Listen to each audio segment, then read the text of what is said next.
بسم الله الرحمن الرحيم. الحمد لله والصلاة والسلام على سيدنا محمد وعلى آله وأصحابه أجمعين. أما بعد فأعوذ بالله من الشيطان الرجيم. بسم الله الرحمن الرحيم. لله ملك السماوات والأرض يخلق ما يشاء يهب لمن يشاء إناثا ويهب لمن يشاء الذكور. وقال تعالى: وإذا بشر أحدهم بالأنثى ظل وجهه مسودا وهو كظيم. صدق الله العظيم. اللهم صل على سيدنا ومولانا محمد وعلى آل سيدنا ومولانا محمد وبارك وسلم. اللهم صل على سيدنا ومولانا محمد وعلى آل سيدنا ومولانا محمد وبارك وسلم. میرے قابل احترام بزرگوں اور عزیز بھائیوں، اللہ تعالیٰ نے جناب نبی کریم صلی اللہ علیہ وسلم کو دنیا میں اس زمانے میں مبعوث فرمایا جو زمانہ جہالت اور گمراہیوں کی آخری حد تک پہنچ چکا تھا. یعنی برائی وہاں پہ اچھائی سمجھ کر کی جاتی تھی. برائی کا برا ہونا ذہنوں سے نکل گیا تھا. آپ صلی اللہ علیہ وسلم کے نبوت کے مقاصد میں سے ایک بڑا مقصد تھا کہ لوگوں کو گمراہی اور جہالت سے نکالنا ہے، صحیح راستے اور صحیح رخ اور صحیح عقیدے اور صحیح علم کی روشنی میں ان کو راستہ دکھانا ہے. چنانچہ آپ صلی اللہ علیہ وسلم کی دعوت، آپ کی تبلیغ کا جب آغاز ہوتا ہے اور لوگ اسلام کے دائرے میں داخل ہوتے ہیں تو اسلام قبول کرنے کے بعد بھی بہت ساری پچھلے زمانے کی برائیاں ان کے اندر ذہنی لحاظ سے موجود تھیں. آپ صلی اللہ علیہ وسلم ان کی اصلاح فرماتے تھے، ان کی تربیت کیا کرتے تھے کہ اسلام اس چیز کی اجازت نہیں دیتا. انہی برائیوں میں سے، انہی خرابیوں میں سے جو زمانہ جاہلیت کی ایک بڑی خرابی اور بڑی برائی تھی کہ بچی ہو، جوان ہو، عورت کی شکل اختیار کر جائے، بڑھاپے کو پہنچ جائے، اس کو شروع سے لے کر آخر تک بری نگاہ سے دیکھا جاتا تھا. بچی، عورت، بوڑھی ہو، اس کو انسانوں میں سے نہیں سمجھا جاتا تھا. اس کے کوئی حقوق نہیں تھے. اس کی زندگی جانوروں سے بھی بدتر تھی. اس عورت کے ساتھ بچپن سے لے کر بڑھاپے تک وہ سلوک کیا جاتا تھا کہ جانور اور اس کے بچے کے ساتھ بھی ایسا سلوک نہیں ہوتا تھا. جناب نبی کریم صلی اللہ علیہ وسلم تشریف دنیا میں لائے. آپ نے آنے کے بعد اس عورت کے حقوق دکھائے، اس کا مقام دکھایا، اس کے مرتبے کو لوگوں کے سامنے اجاگر کیا کہ یہ بیٹی ہے تو والدین کی آنکھوں کی ٹھنڈک ہے، جنت میں جانے کا راستہ ہے، جہنم سے بچاؤ کا ذریعہ ہے. بیوی ہے تو بہترین رفیقہ حیات، زندگی کا بہترین ساتھی ہے، ایک دوسرے کے لیے نیکی میں معاون ہے، نیک کاموں میں ایک دوسرے کا تعاون کرنے والے ہیں. ماں ہے تو اس کے قدموں کے نیچے جنت ہے. بہن ہے تو عزت ہے. آپ صلی اللہ علیہ وسلم نے اس خاتون کا مقام، اس کے مرتبے کو اپنے ارشادات سے بھی بیان فرمایا اور اپنے عمل سے کر کے دکھایا. زمانہ جاہلیت میں یہ بچی بیچاری دنیا میں آتی تھی، اس کو عورت بننے نہیں دیا جاتا تھا، اس کو جوانی تک پہنچنے نہیں دیا جاتا تھا. یہ دنیا کی زندگی اور دنیا میں جینے کا حق ہی نہیں رکھتی تھی. یہ بچی معصوم سی، یہ اس قابل ہی نہیں سمجھی جاتی تھی کہ اس کو زندہ رہنے دیا جائے۔ جانور کے بچے کو، جانور بدتر سے بدتر جانور دنیا میں جینے کا اس معاشرے میں حق رکھتا تھا، لیکن یہ بچی بیچاری دنیا میں پیدا ہونے کے بعد، آنے کے بعد جینے کا حق نہیں رکھتی تھی۔ اس قدر ظلم تھا، اس قدر اس بیچاری معصوم کے ساتھ زیادتی تھی۔ اس کے پیدا ہونے پر باپ کے چہرے پر جو تاثرات ہوتے تھے، اللہ تعالیٰ کو اتنے برے لگے، اللہ نے قرآن میں ذکر فرمایا کہ ایسے تاثرات تم لوگوں کے چہرے پہ نہیں ہونے چاہیے، اتنے برے ہیں۔ اللہ تعالیٰ فرما رہے ہیں وَإِذَا بُشِّرَ أَحَدُهُمْ بِالْأُنثَىٰ ظَلَّ وَجْهُهُ، 25ویں پارے کی آیت ہے کہ جب مشرک کافر زمانہ جاہلیت کے کافروں کے ہاں جب بیٹی کی پیدائش کی خوشخبری دی جاتی تو اس کے چہرے پر غم، دکھ، افسردگی، غصہ، غم آ جاتا تھا کہ میرے ہاں بیٹی کی پیدا ہوئی ہے، اور وہ اپنی غیرت کو چھپانے کے لیے لوگوں کے سامنے نہیں آتا تھا۔ بیٹی کی پیدائش پر بجائے خوشی کا اظہار اس کو غم ہوتا تھا، دکھ ہوتا تھا، اور وہ لوگوں کا سامنے اپنے چہرہ نہیں کرتا تھا۔ اَيُمْسِكُهُ عَلَىٰ هُونٍ أَمْ يَدُسُّهُ فِي التُّرَابِ، اللہ فرما رہے ہیں یا تو وہ کہتا تھا اب اس ذلت اور رسوائی کو زندگی بھر کے لیے برداشت کرو، اس کو پڑھاؤ، جوان کرو، اس کو کھلاؤ، دوسروں کے حوالے کر دو، وہ اس کو ذلت کہتے تھے۔ بیٹی کی تعلیم اور تربیت اور پرورش کو وہ ذلت کہتے تھے۔ اللہ فرما رہے ہیں اَيُمْسِكُهُ عَلَىٰ هُونٍ، وہ اس کو ذلت سمجھتے تھے کہ اس کو اپنے پاس روکے رکھوں، اس کی تربیت کروں، اس کی پرورش کروں، اس کو پڑھاؤں، کھلاؤں، پالوں، پرورش کر کے اس کو بڑا کر کے اس کے شوہر کے حوالے کر دوں، وہ اس کو ذلت سمجھتے تھے۔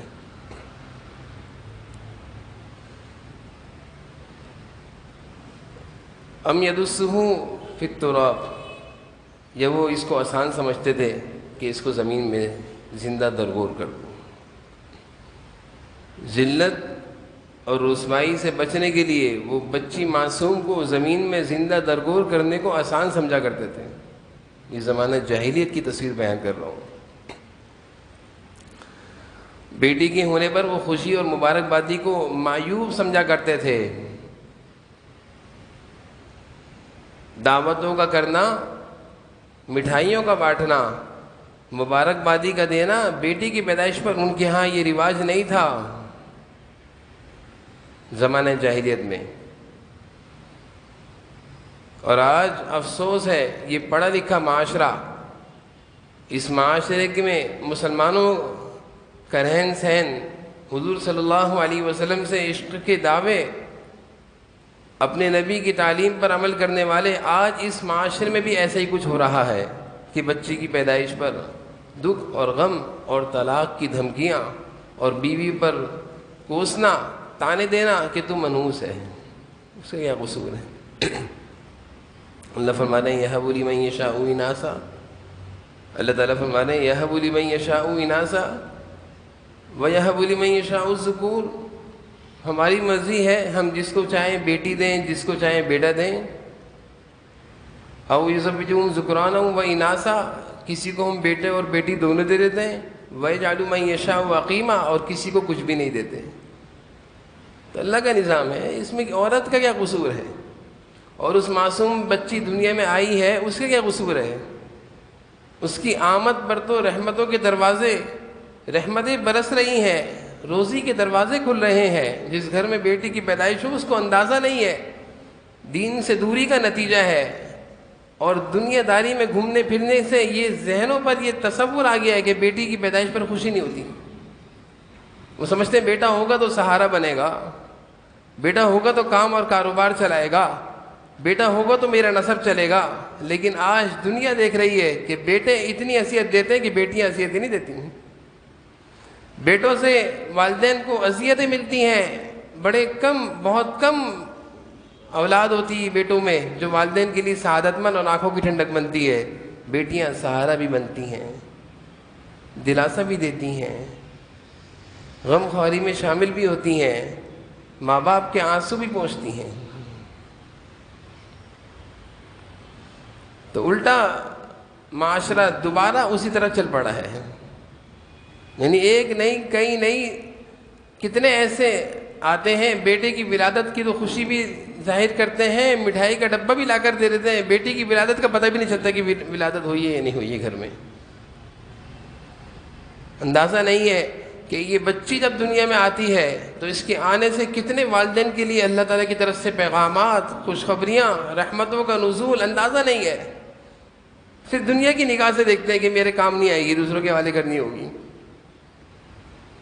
زمانہ جاہلیت کا تصور آج دوبارہ جس تصور کو، جس ذہنیت کو، جس سوچ کو جناب نبی کریم صلی اللہ علیہ وسلم نے نکال دیا تھا، ختم کر دیا تھا، اور فرمایا تھا کہ بیٹی ایک ہو یا دو ہو یا تین ہو، بہن ایک ہو دو ہو تین ہو، اور جو ان کی پرورش کرتا ہے اچھے طریقے سے، جو ان کی تربیت کرتا ہے اچھے طریقے سے، 3 بشارتیں دی ہیں. بیٹے پر نہیں دی ایک بشارت بھی. اولاد تو سب اللہ کی طرف سے نعمت ہے، بیٹا ہو یا بیٹی ہو. لیکن میں یہ عرض کرنا چاہ رہا ہوں کہ بشارت اور خوشخبری کس پر دے رہے ہیں آپ صلی اللہ علیہ وسلم؟ کہ کسی کے ہاں 1 بہن 2 بہن 3 بہن، 1 بیٹی 2 بیٹی 3 بیٹی، ان کی پرورش کرتا ہے، ان کو اپنے پر بوجھ نہیں سمجھتا، ان کی تعلیم اور تربیت میں ایسی فکر کرتا ہے جیسے بیٹے کے لیے کرتا ہے، ان کی پیدائش پر ایسی خوشی کا اظہار کرتا ہے جیسے بیٹے کی پیدائش پر خوشی کا اظہار کیا تھا. آپ صلی اللہ علیہ وسلم 3 بشارتیں دے رہے ہیں کہ یہ بیٹی اس کے لیے جہنم سے آڑ بن جائے گی، جہنم میں نہیں جانے دے گی. جاتے ہوئے باپ کو یہ بیٹی دامن سے پکڑ کر جنت میں کھینچ کے لائے گی. وہ باپ جو اپنی نافرمانیاں اور اپنی گناہوں کی وجہ سے جہنم کی طرف جا رہا ہوگا، اللہ تعالیٰ کا فیصلہ بھی ہو گیا ہوگا اس کی بدعمالیوں کی وجہ سے، یہ بیٹی اس کے دامن سے پکڑ کر لائے گی کہ نہیں، ابا کو میں جہنم میں نہیں جانے دوں گی. ایک بشارت جہنم سے آڑ بنتی ہے، یہ رکاوٹ بنتی ہے. اسی بیٹی کی اگر صحیح پرورش ہو، صحیح تربیت ہو، اس کی پیدائش پر خوشی کا اظہار ہو، دل سے اللہ کا تحفہ اور اللہ کا ہدیہ سمجھیں اور بیٹے سے زیادہ خوشی کا اظہار کریں. دوسری بشارت آپ صلی اللہ علیہ وسلم ارشاد فرما رہے ہیں جنت اس کے لیے واجب ہے. یہ باپ 10 بیٹوں کو بھی پالنے کے بعد جنت کی بشارت نہیں ملتی، 10 بیٹوں کی پیدائش پر بھی جنت کی بشارت نہیں ہے، 10 بیٹوں کو اعلیٰ سے اعلیٰ تعلیم اور تربیت اور پرورش کرنے پر بھی جنت کی بشارت نہیں ہے. 1 بیٹی 2 بیٹی 3 بیٹی جنت کی بشارت ہے. اور تیسری بشارت آپ صلی اللہ علیہ وسلم ارشاد فرما رہے ہیں اپنی انگلیوں سے اشارہ کر کے کہ بیٹیوں کی پرورش کرنے والا، ان کی اچھی تعلیم اور تربیت کرنے والا، ان کو اچھا پڑھا لکھا کر اچھی پرورش کر کے ان کو ان کا گھر کر دیا. آپ نے فرمایا یہ جنت میں میرے ساتھ ایسے ہوگا جیسے یہ دونوں انگلیاں ایک ساتھ ہیں، یہ بھی میرے ساتھ جنت میں ایسا ہوگا. کچھ نصیب ہی نہیں ہے. کیا یہ کوئی معمولی بشارت ہے؟ کیا یہ کوئی معمولی بات ہے کہ جناب نبی کریم صلی اللہ علیہ وسلم اپنے ساتھ ہونے کی بشارت دے رہے ہیں بیٹی کی پرورش، بیٹی کی پیدائش، بیٹی کے پالنے پر؟ آج ہم کس طرف نکل چکے ہیں؟ ہماری ذہنیت وہی زمانے جاہلیت والی ذہنیت بن گئی ہے کہ جیسے وہاں بیٹیوں کے ہونے کو معیوب سمجھا جاتا تھا، چہرے پر برے تاثرات دکھتے تھے، مبارکبادی کو پسند نہیں کرتے تھے، منہ میٹھا کرنے کو پسند نہیں کرتے تھے. کیا آج ہم بھی اسی طرف نہیں جا رہے؟ ہم یدسہ فی التراب. اللہ تعالیٰ فرما رہے ہیں کہ یہ کہتے ہیں اس کو زندگی بھر کیا میں پالوں بڑا کروں، اس کو مٹی میں دفنا دو. زمانہ جاہلیت میں ایسا ہی ہوا کرتا تھا، بچی کو زندہ زمین میں دفنایا کرتے تھے. 1 نہیں 10 بیٹیوں کو اپنے ہاتھ سے دفنایا. کس قدر سخت دل معاشرہ تھا، لوگ تھے، انسان تھے. وہ کیسی خطرناک قسم کی جہالت تھی. جناب نبی کریم صلی اللہ علیہ وسلم کی خدمت میں ایک شخص آئے اسلام قبول کرنے کے لیے.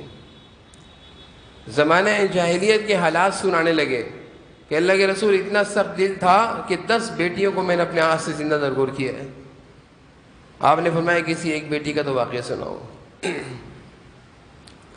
کہنے لگا ایک بیٹی میری پیدا ہوئی، جب چلنے پھرنے کی تھوڑے سے قابل ہو گئی تو میں کسی بہانے اس کی ماں سے باہر لے گیا کہ اس کو کچھ میں کھلا کر گھما کر لاتا ہوں. اور گھر سے میں دور دراز لے گیا اور میں نے وہاں جا کر ایک کھڈا کھودا. میں کھڈا کھود رہا تھا، بیٹی میرے ساتھ کھڑی تھی، میرا تعاون کر رہی تھی. میرے چہرے پر اگر پسینہ آتا تھا تو بیٹی اپنے دوپٹے سے اپنے ہاتھ سے پونچھتی تھی اور بار بار پوچھتی ابا یہ مشقت کیوں کر رہے ہو؟ تو ابا کہتے کنواں کھود رہا ہوں پانی کے لیے. آپ صلی اللہ علیہ وسلم یہ واقعہ سن رہے ہیں اور حدیث میں آتا ہے آپ کی آنکھوں سے آنسو ٹپک رہے ہیں، آپ کی آنکھوں سے آنسو ٹپک رہے ہیں. کہا کہ جب وہ کھڈا کھود گیا تو میں نے بیٹی کو اندر اتارا یہ بول کر کہ مٹی اندر سے اٹھا کر مجھے دو، اندر جاؤ اور مجھے مٹی دو. وہ بیٹی بڑی ہمدردی میں، اب میری ہمدردی اور خیر خواہی میں اندر اتر گئی اور میں نے اوپر سے مٹی ڈالنا شروع کری. تو وہ بیٹی اندر سے کہہ رہی ابا مجھ پر مٹی گر رہی ہے، ابا مجھ پر مٹی گر رہی ہے. وہ شخص کہتے ہیں کہ میں مٹی ڈالتا رہا، پہلے وہ گھٹنوں تک مٹی آئی، پھر ناف تک مٹی آئی، پھر سینے تک مٹی آئی، پھر اس کی چیخوں کی آواز تک بند ہو گئی. آپ صلی اللہ علیہ وسلم یہ منظر سنتے رہے اور آپ کی آنکھوں سے آنسو بہ رہے تھے. ہائے کس قدر خوفناک معاشرہ تھا کہ جس میں بچیوں کو زندہ درگور کیا جاتا تھا. سوچا بھی نہیں جاتا تھا کہ وہ بھی تو جسم میں جان رکھتی ہے، وہ بھی تو تکلیف اٹھا رہی ہے، اس کا قصور کیا ہے؟ ایسا سخت دل اور جہالت کی حدوں کو پہنچا ہوا معاشرہ تھا. اس معاشرے سے آپ صلی اللہ علیہ وسلم کو اللہ تعالی نے دنیا میں بھیجا اور آپ نے اس معاشرے کی ساری گندگیوں کو ختم کیا، کھرچ کر سینے سے مٹایا کہ نہیں بیٹی اللہ کی رحمت ہے. نہیں، ایک کی پرورش کرو گے جنت، دو کی پرورش کرو گے جنت، تین کی پرورش کرو گے جنت، ایک کی پرورش کرو گے جہنم سے بچ گئے، دو سے جہنم سے بچ گئے، ایک کی پرورش کرو گے جنت میں میرے ساتھ ہوگے. بشارت دی ہیں، فضائل سنائے ہیں تاکہ لوگوں کے دلوں میں سے، امت مسلمہ کے دلوں میں سے، میری امت کے دل سے آپ صلی اللہ علیہ وسلم نے چاہا کہ یہ برائی ختم ہو جائے. بڑا دکھ اور بڑا غم اور بڑا افسوس کا یعنی معاملہ ہوتا ہے جب کوئی اس طرح کی واقعہ سامنے آتا ہے یا کسی کی زبان سے اس طرح کے جملے سننے کو آتے ہیں کہ بیٹی ہوئی ہے، بیٹی ہوئی ہے. ارے بتاتے کیوں نہیں ہو؟ ولادت کا سلسلہ چل رہا تھا، کیا ہوا؟ کیا خوشی ہے؟ بیٹی ہوئی ہے. شرم نہیں آتی؟ جس تصویر کو حضور صلی اللہ تعالیٰ قرآن میں بیان کر رہے کہ مشرکین کی یہ تصویر تھی کہ بیٹی کی ولادت پر وہ افسوس کا اظہار کرتے تھے، آج وہی تصویر آج کا مسلمان ظاہر کر رہا ہے اپنے چہرے پر. خدا را بیٹی کو عزت دیجیے. اب وہ بیٹی بچپن میں ہو اس کو عزت دیجیے، وہ بڑی ہو اور بہو بن کر گھر آئے خدا را اس کو اس وقت بھی عزت دیجیے. یہ بیچاری عورت یہ بچپن سے دکھ اٹھاتی ہے، بچپن سے دکھ اٹھاتی ہے. اگر سخت دل والدین ہو تو بیچاری بچپن میں اس کی پیدائش پر اس کی کوئی خوشی نہیں ہے.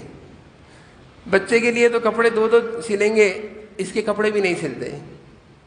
پھر یہ جوان ہوتی ہے تو کسی ظالم شوہر کے حد پہ چڑھ جائے تو وہاں جا کر بیچاری پیٹتی ہے. اور اگر ساس بھی سخت ہو تو بیچاری یعنی پستی رہتی ہے، مشین میں پس رہی ہے. اس کا کیا حال ہوتا ہے؟ اور جب یہ بڑی ہو جائے اور والدین اولاد نافرمان ہو تو اولاد کی بھی باتیں سنتی ہے. یعنی اس قدر اس عورت کے ساتھ بچپن سے لے کر بڑھاپے تک ظلم ہے، زیادتی ہے، ناانصافی ہے کہ جس کو بیان کرنے سے انسان کا دل لرزتا ہے کہ کیا ہو رہا ہے. جس کے بچپن کے بھی فضائل، جس کو جوان کرنے کے بھی فضائل، جس کو بڑھاپے کے بھی فضائل، وہ سارے فضائل ایک طرف، اس قدر ہم جہالت کے راستے پہ چل پڑے، دل ہمارے سخت ہیں. بیٹی کی پیدائش پر خوشی نہیں ہو رہی، بیٹی کسی کی بہو بن کر گھر آ رہی ہے، اس پر غصہ نکالنا، اس کو کیا سمجھ رہے ہیں؟ نوکرانی سمجھ لیا. وہ ماں بنتی ہے تو اولاد جوان اس پر غصہ نکالتی ہے، وہ زندگی پر بیچاری پیستی رہتی ہے، ایسی دنیا سے چلی جاتی ہے. خدا را اس صنف نازک، حدیث میں اس کو صنف نازک کہا ہے کہ نازک ہے. کمی کوتاہیاں اور غلطیاں مردوں میں بھی ہوتی ہیں، سب میں ہوتی ہیں، کس میں نہیں ہوتی. غلطیوں کو نظر انداز کریں، درگزر کریں، اپنی ذہنیت کو زمانہ جاہلیت کی غلط تصور سے پاک کریں. اس کی پیدائش پر بیٹے سے زیادہ خوشی کا اظہار کریں. اس کو اچھے طریقے سے تربیت اور تعلیم اور پرورش میں بیٹے سے زیادہ فوقیت دیں. آپ صلی اللہ علیہ وسلم تو فاطمہ جب گھر تشریف لاتی تو آپ اٹھ جایا کرتے تھے. سنیں اپنے نبی کی زندگی کا عمل. بیٹی آ رہی ہے، اٹھ گئے، اپنی جگہ پر بٹھا دیا کہ یہاں بیٹھو. ہاتھ چوم رہے ہیں، سفر سے کہیں سے تشریف لا رہے ہیں، اپنی بیویوں سے بعد میں مل رہے ہیں، پہلے بیٹی کے گھر جا کر کہہ رہے ہیں بیٹی کیسی ہو. سفر پر جا رہے ہیں، سب سے مل کر بیٹی کو بھی بتا رہے ہیں میں جا رہا ہوں سفر پر. آپ نے کر کے دکھایا کہ بیٹی کو ایسی عزت دی جاتی ہے. ہم ایک غلط معاشرے میں جا رہے ہیں، اس غلط برائی اور معاشرے سے واپس آنا ہوگا. توبہ و استغفار کے ساتھ واپس آئیں اور اس صنف نازک کو، چاہے وہ بچی کی شکل میں ہو، جوانی کی شکل میں ہو، بڑھاپے کی شکل میں ہو، عزت دیں اس کو، اس کا احترام کریں. رحمتوں کے دروازے باخدا کھلتے ہیں. رحمتوں کے دروازے بیان کرنے کا وقت نہیں ہے. اس کی عزت احترام، اس کی پیدائش پر خوشی کا اظہار. رحمتوں کے دروازے، روزی میں برکت، حیرانگی کے ساتھ روزی میں برکتیں ہوں گی. ایسی اللہ کی طرف سے رحمتوں کی فراوانی ہوگی. اللہ تعالی ہم سب کو دین کے مطابق صحیح سمجھ نصیب فرمائے، اور جو کچھ کہا سنا اس پر عمل کی توفیق نصیب فرمائے. وآخر دعوانا الحمدللہ.